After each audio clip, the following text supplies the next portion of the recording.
한 주의 시작, 앙주. 2016년도에 아이패드 프로 9.7인치 1세대를 애플 펜슬과 구매하고 노트나 드로잉 등 나름 유용하게 잘 써왔습니다. 그중 오늘은 타야스에서 나온 스케치스 프로에 대한 사용기를 작업할 때 팁들과 함께 입문자들에게 좋은 이유 3가지와 사용하면서 불편했던 내용 3가지를 말씀드리려 하고요. 필요하신 정보에 따라서 재생바 위에 띄우는 소제목들을 이동해서 보시면 좋을 것 같습니다. 너무 집중해서 보시면 아이패드와 애플 펜슬이 장바구니 안에 갑자기 들어와 있는 신비한 현상을 경험할 수 있으니 주의하세요.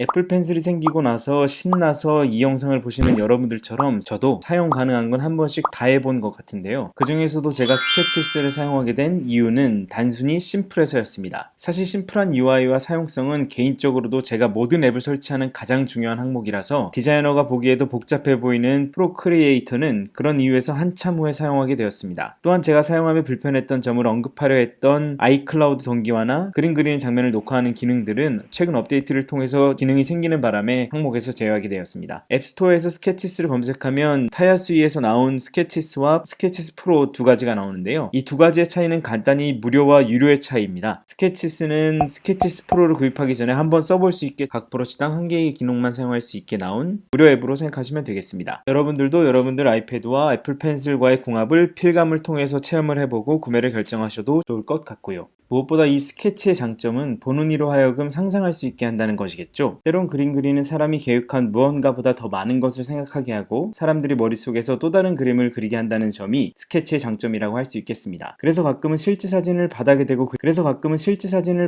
그리기도 하는데요. 컨트롤 Z 같은 기능이 있다는 것뿐만 아니라 아이패드와 애플 펜슬이 가져다주는 기쁨일 것입니다. 사실 가끔은 실사 같은 3D 이미지보다 스케치가 더 강력할 때가 있다고 믿는 1인입니다. 예시로 간단한 작업을 보여드리겠습니다. 인터넷에서 원하는 그림을 가져와서 투명도를 둔 채 바닥에 깔고 그 위에 잘 보이는 컬러로 그림을 그립니다. 잘 보이는 컬러로 그리는 이유는 그릴 대상이 겹쳐져서 잘 보이지 않을 수 있기 때문에 결과물로 그려진 컬러를 추후에 바꾸는 방법을 택하는데요. 포토샵이 익숙하지 않으신 분들은 검정색으로 그리셔도 무방합니다. 이렇게 외곽선을 그리고 상상 속에서 선이 필요할 것 같은 부분에 표현을 해주고 음영을 넣고 패턴을 그리면 짜잔! 나쁘지 않죠? 참고로 이 과정에서는 전체 이미지의 크기가 고정된 비트맵 이미지이기 때문에 크기를 조정하게 되면 깨질 수 있습니다. 그리고 혹시 아이패드에서 자주 사용하는 앱을 하단 독에 넣으신 분들 있으신가요? 저는 이 바로가기처럼 보이는 이 앱 위에 있는 X를 누르면 이 독에서 사라지는 줄 알고 눌렀다가 전체 이미지를 날렸습니다. 조심하세요. 그래서 아이패드 동기화 체크가 중요합니다.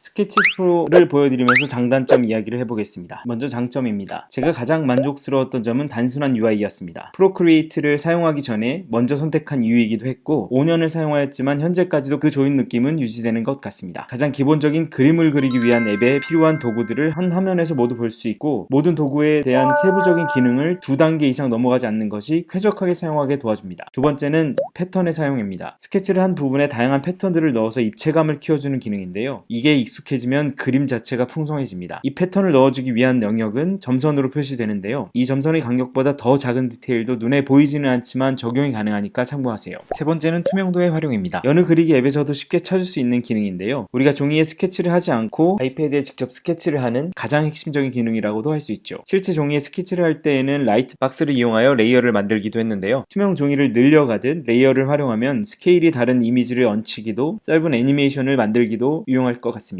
이제는 단점입니다. 해상도를 바꿀 수가 없습니다. 이게 왜 단점이냐면 스케치를 프레젠테이션이나 간단한 메모, 아이디어 스케치를 위한 작업으로 쓰는 데는 문제가 없지만 인쇄를 위한 작업이나 디테일한 작업을 하기에는 많이 부족합니다. 줌이 되지만 현실적으로 A4 용지 반만한 사이즈의 그림을 표현하여 응용하기에는 아쉬움이 많은 편입니다. 프로크리에이트와 비교되는 가장 큰 차이점이기도 하고요. 두 번째는 의외로 꺼져버리는 경우가 많이 있었던 것 같아요. 버그가 얼마나 개선되었을지는 모르겠지만 레이어의 수가 많거나 패턴을 다소 복잡한 형태에 넣으려고 할 때 저장되지 않은 채로 꺼진 경험이 몇 번 있습니다. 패턴을 넣는 작업이 영역을 지정하면 그 안에 자동으로 채워지는 개념이고 이게 아주 편하고 유용하지만 실수로 더블 터치가 되어 전체에 패턴이 들어가는 작업이 실행된다거나 예상치 못한 상황에서 꺼졌던 속상한 일들이 덜어 있었습니다. 그래서 자동 저장의 개념인 한 번 나갔다 들어오는 작업을 가끔 해주어서 저 스스로 물리적인 저장을 확인하는 습관이 생기기까지 했네요. 세 번째, 단순히 기대할 수 있는 기능들이 없다는 것입니다. 마스크나 깔끔한 선긋기는 기술의 도움을 얻는 가장 큰 이유일 텐데요. 아무래도 쉬운 기능들로 구성된 앱이다 보니까 전문적인 작업이 요구되는 부분에선 취약점이 노출되곤 합니다. 그렇다고 안 하고 넘길 순 없죠.